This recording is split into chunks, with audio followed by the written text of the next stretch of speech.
Hello, what's up, people? Hope you all good. This is me, Antho. Yeah, yours Antho. तो आज हमारे दिन की शुरुआत हुई है कुछ इस तरह से क्योंकि मैं बहुत ज़्यादा लेट हो गया था अपने कॉलेज के लिए। आज है मेरे कॉलेज का लास्ट डे और पिछले 1 घंटे से मेरे दोस्त मेरा इंतज़ार कर रहे हैं कि एंथो लव कब आएगा। और फाइनली फिर 1 घंटा लेट होने के बाद मैंने सोचा कि अब जल्दी से निकल लिया जाए और जल्दी से कॉलेज पहुंचा जाए। मैंने पहले भी काफ़ी सारी वीडियोस बनाई हैं लेकिन आज तक मैंने YouTube पर कोई इस तरह का मिनी व्लॉग या डे आउट कभी भी अपलोड नहीं किया।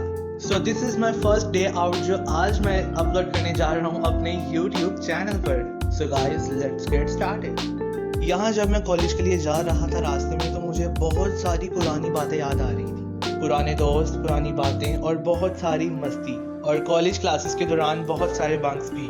मेरे कॉलेज के फर्स्ट डे पर ही मेरे कॉलेज में बहुत अच्छे दोस्त बन गए थे। मैंने अपने कॉलेज में बहुत अच्छा टाइम स्पेंड किया अपने फ्रेंड्स के साथ। हाँ, स्टार्टिंग में थोड़ा बोर लगा करता था कि जब अक्सर कोई फ्रेंड नहीं आ पाता था कॉलेज और मुझे अकेले लाइब्रेरी में टाइम स्पेंड करना पड़ता था। लेकिन आज न जाने क्यों कुछ इस तरह से महसूस हो रहा था कि जैसे ये रास्ता ख़त्म ही नहीं हो रहा।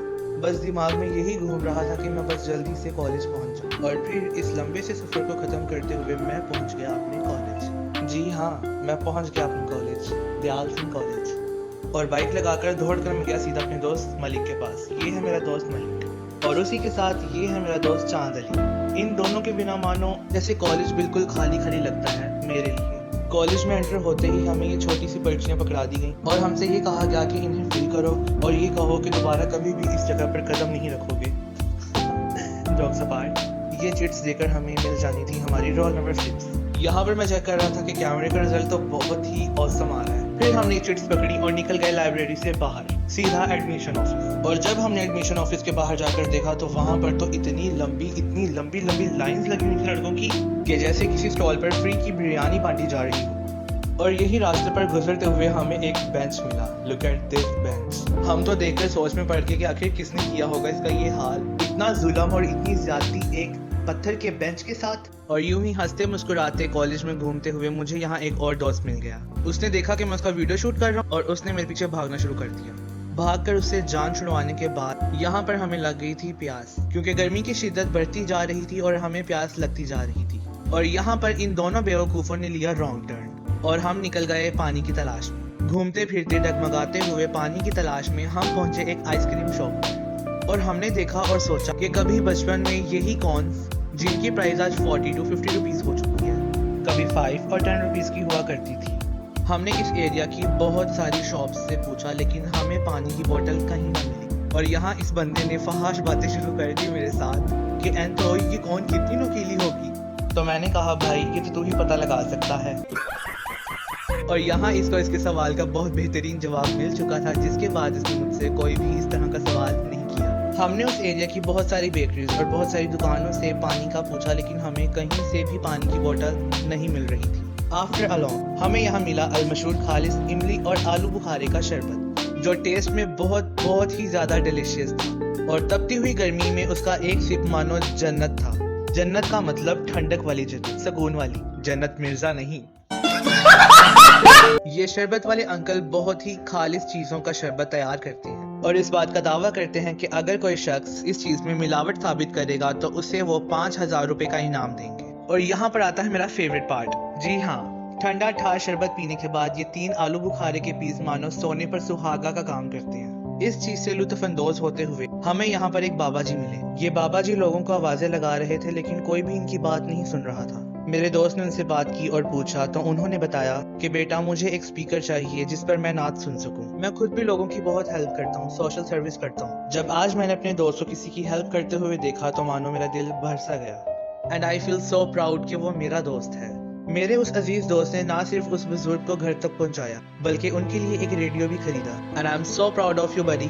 If you watching this video, love you a lot and stay blessed. College के इर्द गिर्द घूमते हुए कभी यहाँ कभी वहाँ हमें एक शॉप मिली जहाँ से हमने पानी की बोतल खरीदी और अपनी मुद्दतों की प्यास को बुझाया। फिर हम गए कॉलेज और कॉलेज के लास्ट डे की रस्मों और रवायात को स्टार्ट किया। ये मोमेंट हमारे लिए इमोशनल भी था और एक्साइटेड भी था। एक्साइटेड इसलिए कि हम आगे बढ़ रहे थे और इमोशनल इसलिए कि सब कुछ पीछे भी छूट रहा था। हमने एक दूसरे की शर्ट्स पर बेस्ट विशेस लिखी, दूसरे के लिए अपने ढेर सारे प्यार का इजहार किया। जिस चीज या जिस जगह से हम दूर भागते हैं, जब हमें उस जगह की आदत हो जाए तो उसे छोड़ना इंसान के लिए बहुत ज्यादा मुश्किल हो जाता है। बाकी सबकी फीलिंग्स का तो नहीं पता, लेकिन इस मोमेंट पर मैं थोड़ा सा इमोशनल जरूर हो रहा था। लेकिन फिर ये कमीने कोई ना कोई बात करके मुझे हंसा दिया करते। कॉलेज को देखकर ऐसा लग रहा था कि जैसे जगह बहुत अपनी सी है और आज हम इससे दूर जा रहे हैं। इस सब के दौरान ये बंदा लोगों के लिखे हुए की करेक्शन कर रहा था। मैंने अपने कॉलेज में कभी भी फुल टाइम स्पेंड नहीं किया और आज ये सब कह रहे थे कि टाइम कितना जल्दी गुजर रहा है और आज से पहले हमने कभी भी कॉलेज में इतना ज्यादा टाइम नहीं स्पेंड किया। अब सोचते हैं कि काश उन दिनों को हमने बहुत अच्छे से सेलिब्रेट किया होता, लेकिन फिर भी कभी न कभी तो हमें इस कॉलेज से जाना ही था। यहाँ पर हमने सोचा कि कॉलेज से जाने से पहले एक बार लाइब्रेरियन नेहा को मिला जाए। सॉरी गाइस, नेहा को नहीं दिखा सकता था कैमरे पर क्योंकि आप शायद देखकर डर जाते। Sorry Neha, I am just joking, you are so pretty. Roll number slips लेने में और बाकी के डॉक्यूमेंट्स सबमिट करवाने में नेहा ने मेरी बहुत हेल्प की और मुझे बहुत ज्यादा लंबी लंबी लाइनों में भी नहीं लगना पड़ा। यहाँ पर सब दोस्त आते गए और सब ने अपने अपने नाम और सिग्नेचर्स हमारी शर्ट्स पर किए और हमारे लिए बेस्ट विशेस लिखी। 2 साल कब गुजरे कुछ पता नहीं चला और आज ऐसा लग रहा है जैसे कल ही की तो बात थी जब हम कॉलेज में आए। मैं अब तक के हर एक मोमेंट को अपने कैमरा में कैप्चर करना चाहता था ताकि जब कभी भी कॉलेज की याद आए तो मैं इन वीडियोस को देखूं। मैंने आज के पूरे दिन को अपने इस मिनी व्लॉग में कैप्चर किया क्योंकि मुझे मेमोरीज कलेक्ट करना बहुत पसंद है। और यहाँ पर आप मेरे फेस को देखकर मेरी फीलिंग्स का अंदाजा लगा ही सकते हैं कि मैं अपने कदमों को देख रहा था इस कॉलेज से बाहर जाते हुए और मेरी आखिरी नजर इस कॉलेज की तरफ। As a student of this college मैंने अपने कदम बढ़ाए और कॉलेज से बाहर चला गया। मुझे पता चल गया था कि आज के बाद मैं इस कॉलेज में एक स्टूडेंट नहीं बल्कि एक विजिटर बन के जा सकता हूँ। आज से मेरे उस कॉलेज आइडेंटिटी कार्ड की भी कोई वैल्यू नहीं रही। इस बात को दिल में रखते हुए गुड बाय किया कॉलेज को और चल दिया अपने कुछ दोस्तों के साथ अपने उस आखिरी वक्त को सेलिब्रेट करने के लिए कि फिर न जाने कब मुलाकात होगी,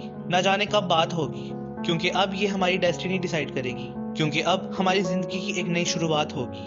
कॉलेज के इस रास्ते से गुजरते हुए मैं जा रहा था, बहुत सी यादें और बहुत सी बातें अपने साथ समेटे हुए ले जा रहा था। हमने मिल बैठकर खाना खाया और अपनी अपनी राहों को चल दिए, बिना सोचे बिना समझे, इस बात की उम्मीद रखते हुए कि हम फिर मिलेंगे।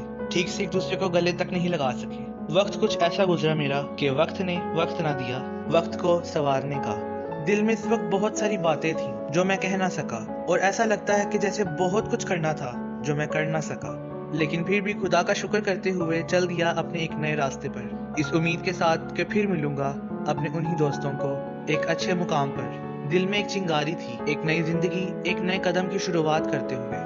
हमें सिर्फ शहरों में नहीं और बाकी कंट्रीज में नहीं बल्कि एक शहर में भी लॉन्ग डिस्टेंस का सामना करना पड़ता है। लाइफ में टाइम ही इतना मुश्किल आ जाता है कभी कि एक मुलाकात करना भी मुश्किल हो जाता है यारों के साथ। कभी हम नहीं वक्त निकाल पाते और कभी वो। सबकी लाइफ में ये वक्त जरूर आता है जब उसे सब कुछ छोड़कर आगे जाना पड़ता है। दिल तो बिल्कुल नहीं चाह रहा था घर वापस आने को, लेकिन वक्त तो वक्त है, कहाँ रुकता है। जी कर रहा था कि कहीं बाहर ही रुक जाऊं, लेकिन फिर सोचा जाऊं, वीडियो को एडिट करूं और अपनी इन सारी मेमोरीज को अपने पास संभाल कर रखूं। जब मैं घर पहुंचा, घर पहुंचकर मैंने बहुत सी वीडियोस और पिक्चर्स क्लिक की और यहाँ पे आया वो मोमेंट जो मैं करना ही नहीं चाह रहा था और न जाने क्यों एक अलग सा डर सा लग रहा था आज इस शर्ट को उतारते हुए कि दोबारा फिर कभी मैं नहीं पहनूंगा इसे। जिस यूनिफॉर्म से मैं कभी तंग आया करता था कि जाऊंगा स्टाइलिश सा बन के जाऊंगा कॉलेज में, आज उस यूनिफॉर्म को, उस शर्ट को उतारने का मन ही नहीं कर रहा था। मैं अपनी चीजों को और अपनी मेमोरीज को बहुत ज्यादा संभाल कर रखता हूँ। आज भी मेरे पास बहुत सी मेमोरीज मौजूद हैं और अब मैं इस शर्ट को भी बहुत ज्यादा संभाल कर रखूंगा। मेरी वो हर एक चीज जो मुझे किसी की याद दिलाए, मेरा कॉलेज, मेरा स्कूल या कोई शख्स की, वो चीज मेरे लिए बहुत ज्यादा कीमती है। और बस यहाँ पे सब तमाम हो गया। जो सब्र था वो टूट गया। मैं दिल से बहुत ज्यादा इमोशनल हूँ, बहुत कंट्रोल करता हूँ, बहुत संभालता हूँ, लेकिन यहाँ वो सब्र का प्याला फूट गया। Thanks for watching guys and I hope you like the video। तो लाइक करें, शेयर करें and don't forget to subscribe my channel। फिर मिलते हैं एक नई वीडियो के साथ। Bye bye।